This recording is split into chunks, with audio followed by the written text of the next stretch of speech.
샬롬, 세종지구 출신 GCTC 45기 훈련생 이혜린 간사입니다.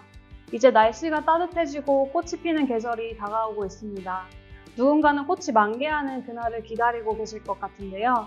그런 기대와 기다림처럼 하나님은 오늘 우리에게 말씀을 통해 무엇을 말씀하시고자 하실지 기대하며 말씀을 묵상하시는 시간 되시길 바랍니다. 오늘 본문은 두 부분으로 나뉘는데요. 먼저 1절에서 4절을 살펴보겠습니다. 바리새인과 사두개인들이 와서 예수님께 표적을 구하는데요. 그들의 목적은 선한 의도가 아니라 시험이었음을 명시하고 있습니다. 예수님이 공생애를 시작하시고 시간이 어느 정도 지났기 때문에 이미 사람들에게 많은 표적을 보이신 이후입니다. 그럼에도 이들은 예수님께 표적을 구하고 있는 것입니다.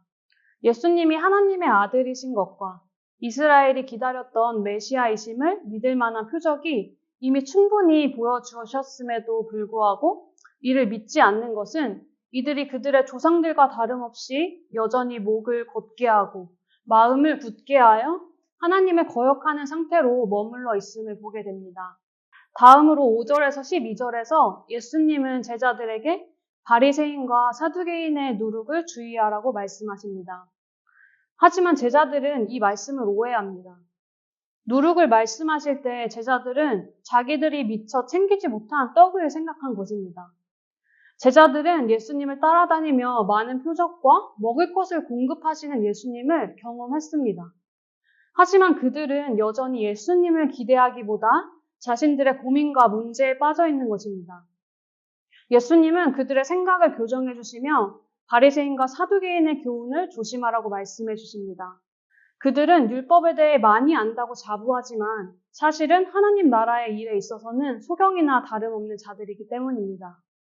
오늘 말씀을 묵상하며 예수님을 믿지 못하고 끊임없이 표적을 구하는 이 바리새인과 사두개인들을 보게 되었습니다.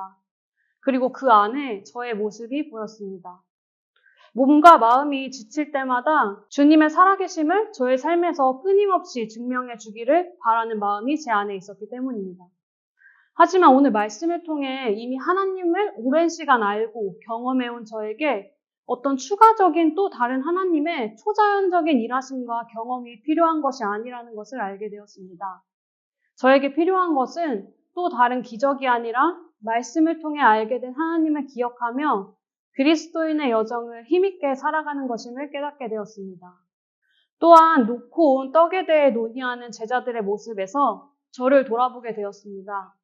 하나님 나라와 한 영혼의 소중함에 대해 배워가면서도 여전히 저의 관심이 온통 먹고 사는 것에 있고 세상의 염려와 고민에 종종 빠져있기 때문입니다. 하지만 저의 경험과 생각에 갇혀 있다면 하나님의 시선으로 말씀을 이해하지 못하고 제 생각의 틀로 하나님의 말씀을 오해하며 해석할 수 있음을 깨닫게 됩니다. 요즘 저는 훈련을 받고 있는데요. 매일매일 말씀을 통독하고 큐티하고 또 주어진 하루를 어떻게 살아갈지 고민하게 됩니다. 그런 과정에서 저의 생각과 틀에서 벗어나 하나님의 관심과 시선으로 주어진 말씀을 묵상해야겠다는 생각이 들었습니다. 하나님이 뜻하신 바를 바로 알고 주어진 하루를 감당해내는 충실한 하나님의 종이 되고 싶습니다. 풍삼 독자 여러분, 여러분들은 하나님의 말씀을 어떻게 듣고 또 어떻게 그 말씀을 삶에서 실천하며 살아가고 계신가요? 근심과 염려에 함몰되어 버리면 하나님이 바라보는 시선으로 우리의 삶을 바라보지 못하는 경우가 많습니다. 오늘은 근심과 염려에서 한 걸음 물러섭시다. 우리를 사랑하시는 하나님은 우리에게 어떤 말씀을 하기 원하시는지, 우리의 시선을 어디에 두기 원하시는지 생각해보는 하루가 되시기를 바랍니다. 하나님의 뜻이 여러분의 삶에 온전하게 이루어지는 하루 되기를 소망합니다. 샬롬.